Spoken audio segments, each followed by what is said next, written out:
Hi.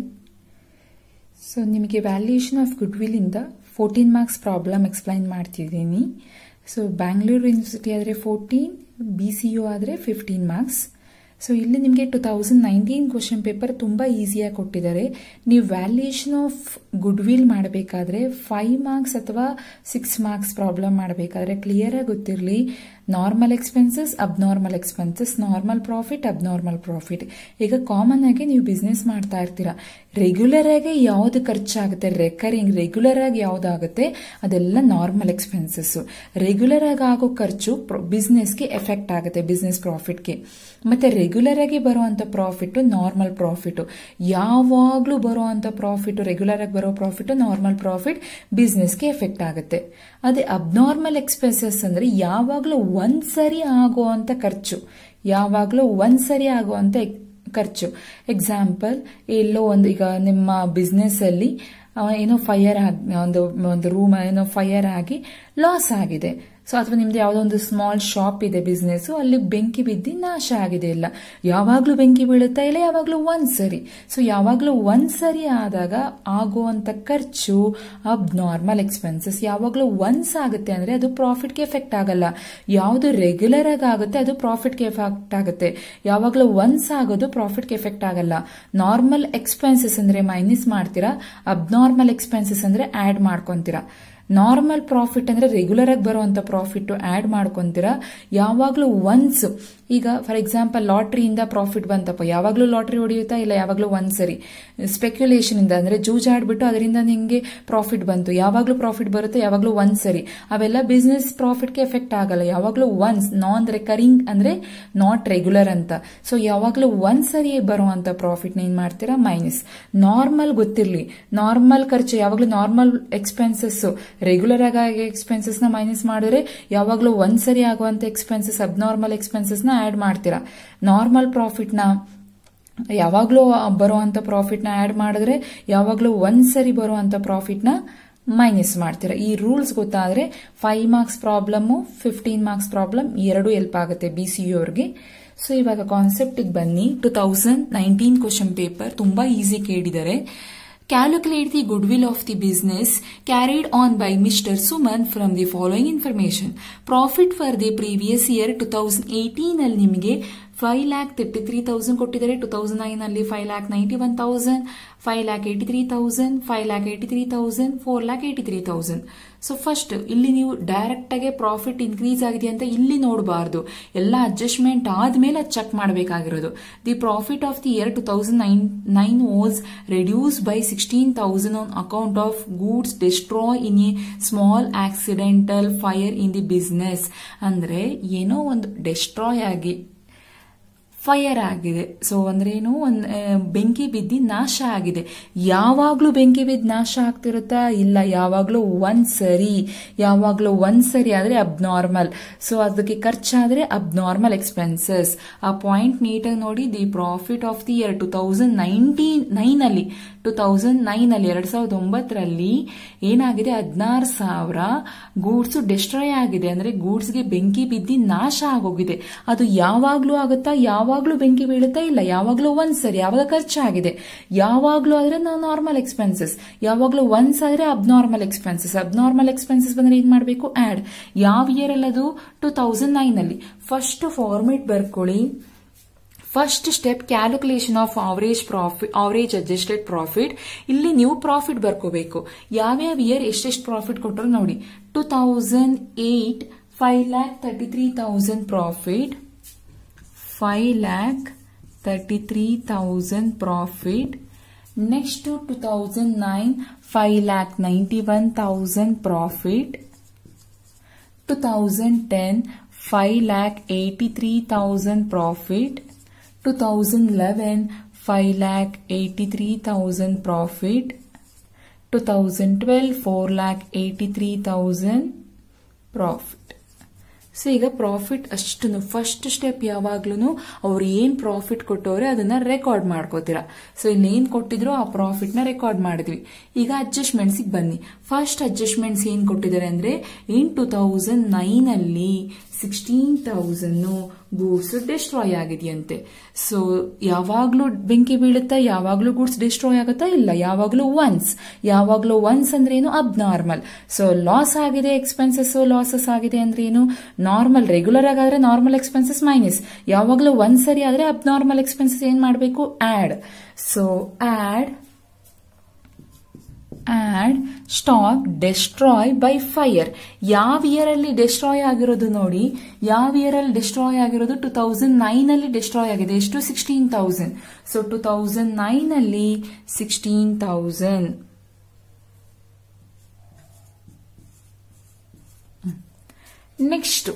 Next continue adjustments ನೋಡಿ ಏನ್ ಕೊಟ್ಟಿದ್ದಾರೆ ಅಂತೇಳಿ. ಸೊ ಇದಾದ್ಮೇಲೆ the same years profit also included casual income of ₹14,000.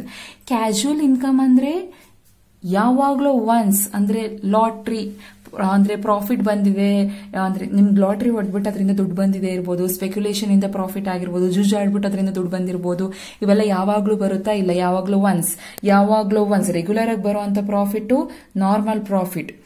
So ಯಾವಾಗ್ಲೂ ಒಂದ್ಸರಿ ಬರುವಂತ ಪ್ರಾಫಿಟ್ ಅಬ್ನಾರ್ಮಲ್ ಪ್ರಾಫಿಟ್ ಏನ್ ಮಾಡಬೇಕು? ಮೈನಸ್. ಸೊ ಕ್ಯಾಶುಯಲ್ ಇನ್ಕಮ್ ಏನ್ ಮಾಡ್ಕೊಬೇಕು? ಮೈನಸ್.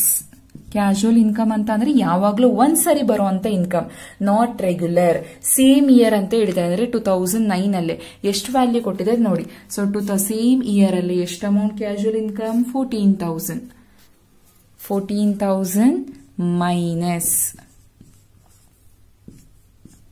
ಇನ್ನೊಂದು ನೀವು ಬೇಕಾದ್ರೆ 5,91,000ಗೆ 16,000 ಆಡ್ ಮಾಡಿ ಬ್ಯಾಲೆನ್ಸ್ ಬರ್ಕೊಳ್ಳಿ, ಮತ್ತೆ 14 ಆತರ ಬ್ಯಾಲೆನ್ಸ್ ಮಾಡ್ಕೊಂಡಾರು ಹೋಗ್ಬೋದು. ಒಂದೇ ಸರಿ ಬೇಕಾದ್ರೆ ಅಮೌಂಟ್ ನೀವು ಹಾಕೊಂಡು ಹೋಗ್ಬೋದು.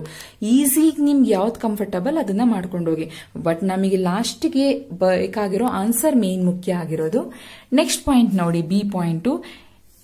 The profit of the year 2010 was increased by ₹10,000 on account of interest received on investment. ನೀವೆಲ್ಲ ಇನ್ವೆಸ್ಟ್ಮೆಂಟ್ ಮಾಡಿ ಅದರಿಂದ ಇಂಟ್ರೆಸ್ಟ್ ಬಂದ್ರೆ ಅದು ಬಿಸ್ನೆಸ್ ರಿಲೇಟೆಡ್ ಅಲ್ಲ, ಅಂದ್ರೆ ಆಪರೇಟಿಂಗ್ ರಿಲೇಟೆಡ್ ಅಲ್ಲ, ನಾನ್ ಆಪರೇಟಿಂಗ್. ಸೊ ನಾನ್ ಆಪರೇಟಿಂಗ್ ಅಂದ್ರೂ ನಿಮ್ಗೆ ಅದು ಈಗ ಇನ್ವೆಸ್ಟ್ಮೆಂಟ್ ಮಾಡೋದಕ್ಕೆ ಇಂಟ್ರೆಸ್ಟ್ ಬಂದಿದೆ ಅಂದ್ರೆ ಇನ್ಕಮ್ ಅಂದ್ರೆ ಪ್ರಾಫಿಟ್ ಆಯ್ತು. ಯಾವಾಗ್ಲೂ ಇನ್ವೆಸ್ಟ್ಮೆಂಟ್ ಮಾಡ್ತೀರಾ? ಇಲ್ಲ, ಯಾವಾಗ್ಲೂ ಒನ್ಸ್ ಅಂದ್ರೆ ಏನು? ಅಬ್ನಾರ್ಮಲ್ ಪ್ರಾಫಿಟ್ ಏನ್ ಮಾಡ್ಬೇಕು? ಮೈನಸ್. ಯಾವ ಇಯರ್ ಅಲ್ಲಿ ಕೊಟ್ಟಿರೋದು? 2010 ಅಲ್ಲಿ 10,000. ಇನ್ವೆಸ್ಟ್ಮೆಂಟ್ ಯಾವಾಗ್ಲೂ ಮಾಡಲ್ಲ, ಯಾವಾಗ್ಲೂ ಒನ್ಸ್ ಅಂತ ಅಂದ್ರೆ ಅಬ್ನಾರ್ಮಲ್. ಸೊ ಅದರಿಂದ ಇಂಟ್ರೆಸ್ಟ್ ಬರ್ತಿದೆ ಅಂದ್ರೆ ಪ್ರಾಫಿಟ್. ಅಬ್ನಾರ್ಮಲ್ ಪ್ರಾಫಿಟ್ ಏನ್ ಮಾಡಬೇಕು? ಮೈನಸ್. ಯಾವ ಇಯರ್ ಅಲ್ಲಿ ಕೊಟ್ಟಿರೋದು? 2010 ಅಲ್ಲಿ 10,000. 2010 ಅಲ್ಲಿ ಎಷ್ಟು? 10,000. ಇಂಟ್ರೆಸ್ಟ್ ಆನ್ ಇನ್ವೆಸ್ಟ್ಮೆಂಟ್ ಯಾವಾಗ್ಲೂ ಒಂದ್ಸರಿ ಬರುವಂತ profit. So next C point ನೋಡಿ. Second point complete. It was decided that the business had to be incurred in future at an annual premium of ₹7,000. ಅಂದ್ರೆ ಇನ್ಸೂರೆನ್ಸ್ ಪ್ರೀಮಿಯಂ.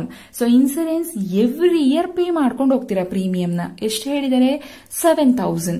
ಇನ್ಸೂರೆನ್ಸ್ ನ ನೀವು year ಒಂದ್ಸರಿ pay ಮಾಡಿದ್ರೆ ಅದು ನಾರ್ಮಲ್ ಆಗುತ್ತೆ. So normal pay ಮಾಡಿದ್ರೆ expenses, normal expenses ಏನ್ ಮಾಡ್ತೀರಾ? ಮೈನಸ್. Normal expenses minus. ಅಲ್ಲಿ ಯಾವ ಇಯರ್ ಅಂತ ಕೊಟ್ಟೋರ ಚೆಕ್ ಮಾಡಿ. ಕೊಟ್ಟಿಲ್ಲ ಎವ್ರಿ ಇಯರ್ 7,000 ಪೇ ಮಾಡ್ತಿದೀವಿ ಅಂತೇಳಿ. ಎಲ್ಲಾ ವರ್ಷನೂ 7,000 insurance premium, 7,000 insurance premium, 7,000 insurance premium.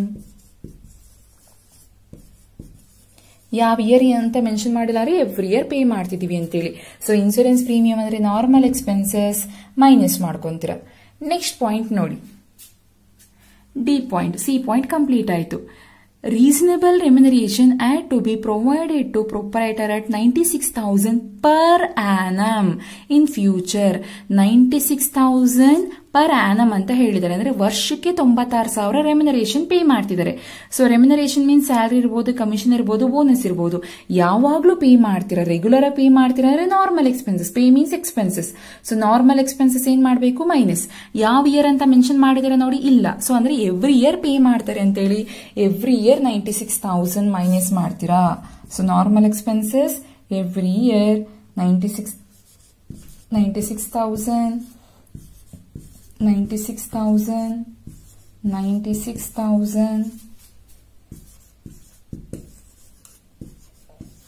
ಅಕಸ್ಮಾತ್ ನಿಮ್ಗೆ ಪರ್ ಇಯರ್ ಅಂತ ಕೊಡ್ದೇನೆ ಪರ್ ಮಂತ್ ಅಂತ ಕೊಟ್ಟಿದ್ರೆ ಇಂಟು 12 ಅಂತ ಮಾಡಿ ತಗೋಬೇಕು. ಪರ್ ಆನಮ್ ಅಂದ್ರೆ ಡೈರೆಕ್ಟ್ ಆಗಿ ಕನ್ಸಿಡರ್ ಮಾಡ್ತೀರಾ. ಸೊ ಇಲ್ಲಿ ಎಲ್ಲಾ ಪಾಯಿಂಟ್ ಮುಗೀತು. The goodwill has to be calculated on the basis of 3 years. Number of year purchase 3 years ಹೇಳಿದ್ದಾರೆ. ಸೊ ಟೋಟಲ್ ಪ್ರಾಫಿಟ್ 5 years ಕೊಟ್ಟಿದ್ದಾರೆ. ಸೊ ಕ್ವಶನ್ ಕಂಪ್ಲೀಟ್ ಆಯ್ತು. ಇವಾಗ ನೋಡಿ ನೀವು ಒಂದು ಮೆಥಡ್ ಡೈರೆಕ್ಟ್ ಆಗಿ, ಇವಾಗ ಎಕ್ಸಾಂಪಲ್ ಇಲ್ಲಿ ಒಂದು ಅಡ್ಜಸ್ಟ್ಮೆಂಟ್ಸ್ ಆಯ್ತಾ, 5,91,000 ಇಂದ 16,000 ಆಡ್ ಮಾಡಿ ಆ ಬ್ಯಾಲೆನ್ಸ್ ಅಲ್ಲಿ ಮತ್ತೆ 14,000 ಮೈನಸ್ ಮಾಡಿ ಬರೋ ಬ್ಯಾಲೆನ್ಸ್ಗೆ 7,000 ಮೈನಸ್ ಮಾಡಿ 96,000 ಮೈನಸ್ ಮಾಡಿ ಬ್ಯಾಲೆನ್ಸ್ ಬರ್ಕೋಬಹುದು. ಇಲ್ಲ ಅಂದ್ರೆ ಡೈರೆಕ್ಟ್ ಆಗಿ ಮಾಡ್ಕೊಬಹುದು. ಇಲ್ಲಿ ಯಾವುದೇ ರೀತಿ ಪಾಯಿಂಟ್ ಇಲ್ಲ. ಸೊ ಇವಾಗ ನೀವು 5,33,000ಗೆ ಸೊ ಪ್ರಾಫಿಟ್ ಇಂದ ಎಲ್ಲಾ ಅಡ್ಜಸ್ಟ್ಮೆಂಟ್ಸ್ ನಾವು ಆಡ್ ಮೈನಸ್ ತಗೊಂಡ್ವಿ. ನಿಮ್ಗೆ ಇದ್ರಲ್ಲಿ ಕ್ಲಿಯರ್ ಆಗಿ ಗೊತ್ತಾಗಬೇಕಾಗಿರೋದು ನಾರ್ಮಲ್ ಎಕ್ಸ್ಪೆನ್ಸಸ್ ಯಾವುದೇ ಇದ್ರೂ ನೀವೇನ್ ಮಾಡ್ಕೊಂತೀರಾ, ಮೈನಸ್ ಮಾಡ್ತೀರಾ. ಅದೇ ಅಬ್ನಾರ್ಮಲ್ ಎಕ್ಸ್ಪೆನ್ಸಸ್ ಇದ್ರೆ ಆಡ್ ಮಾಡ್ಕೊಂತೀರಾ. ನಾರ್ಮಲ್ ಪ್ರಾಫಿಟ್ ಇದ್ರೆ ಆಡ್ ಮಾಡ್ತೀರಾ, ಅಬ್ನಾರ್ಮಲ್ ಪ್ರಾಫಿಟ್ ಇದ್ರೆ ಮೈನಸ್ ಮಾಡ್ತೀರಾ. ಯಾಕೆ ಅಂತ ರೀಸನ್ ಗೊತ್ತಿದೆ ನಿಮ್ಗೆ. ಸೊ ಇಲ್ಲಿ ನಿಮ್ಗೆ ಕಾನ್ಸೆಪ್ಟ್ ಕ್ಲಿಯರ್ ಆಗಿ ಅರ್ಥ ಆದ್ರೆ ಆಡ್ ಮೈನಸ್ ಕಾನ್ಸೆಪ್ಟ್ ಗೊತ್ತಾಗುತ್ತೆ. ಅಲ್ಲಿ ಯಾವ ಇಯರ್ ಅಂತ ಏನಾರ ಮೆನ್ಷನ್ ಮಾಡಿದ್ರೆ ಅದನ್ನ ಎವ್ರಿ ಇಯರ್ ತಗೊಬೇಕಾಗುತ್ತೆ. ಇವಾಗ ಫಸ್ಟ್ 2008 ಕಾಲಮ್ ನೋಡಿ, 5,33,000 ಇದೆ. ನೆಕ್ಸ್ಟ್ ಇಲ್ಲಿ 7,000 ಏನ್ ಮಾಡಬೇಕು, ಮೈನಸ್ ಸಿಂಬಲ್ ಇದ್ರೂ ಮರ್ತು ಹೋಗ್ತೀರಾ. ಅದಕ್ಕೆ ನೀವು ಬ್ರಾಕೆಟ್ ಅಲ್ಲಿ ಹಾಕೊಂಡ್ಬಿಡಿ, ಅವಾಗ ಈಸಿ ಆಗುತ್ತೆ ಮೈನಸ್ ಮಾಡಬೇಕು ಅಂತ ಹೇಳಿ. ಅಲ್ಲಿ ಮೈನಸ್ ಸಿಂಬಲ್ ಹಾಕಿರ್ತೀರಾ, ಆದ್ರೂ ಮರಿತೀರಾ ನೀವು ಮೈನಸ್ ಮಾಡಬೇಕು ಅಂತ ಹೇಳಿ.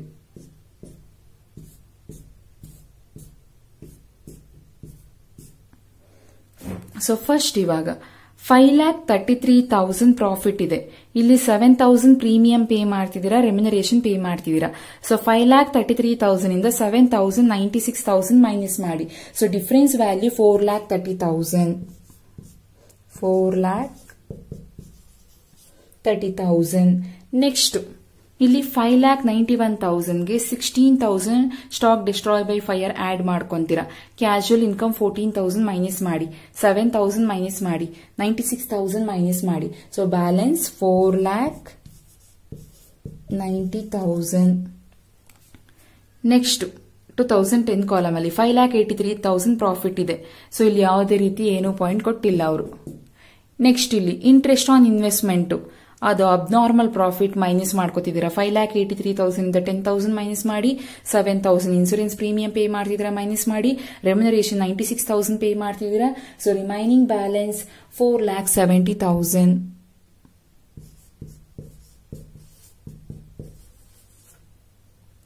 ನೆಕ್ಸ್ಟ್ 5,83,000 ಪ್ರಾಫಿಟ್ ಇದೆ.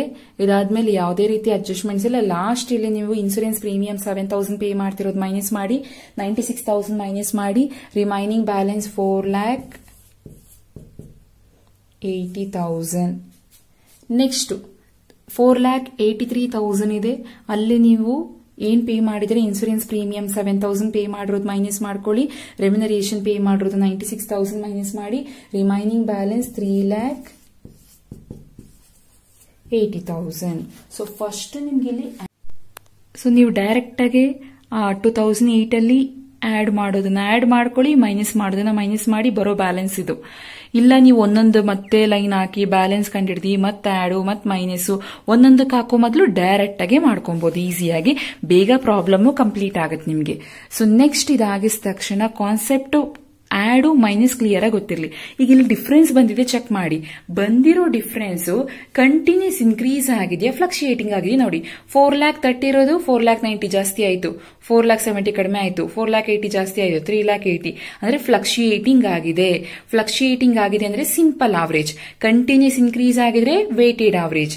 ಇಲ್ಲಿ ಚೇಂಜಸ್ ಆಗಿದೆ ನೋಡಿ, ಫ್ಲಕ್ಚುಯೇಟಿಂಗ್ ಆಗಿದೆ ಅಂದ್ರೆ ಫಾರ್ಮುಲಾ ಏನು, average adjusted profit equal total adjusted profit ಅಂತ ಬರೀಬಹುದು, ಅಥವಾ average adjusted profit for all the years divide by number of years ಅಂತ ಹಾಕೋಬಹುದು.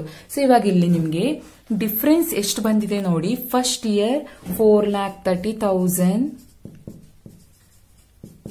Second year 4,90,000, third year 4,70,000, fourth year is 4,80,000, last year 3,80,000. ಎಲ್ಲ ಪ್ರಾಫಿಟ್ ಏನೆ. 1 2 3 4 5 years profit ಕೊಟ್ಟವ್ರೆ. Question ಅಲ್ಲಿ 5 years ಅಂತ clear ಆಗಿ ಕೊಟ್ಟಿದ್ರು.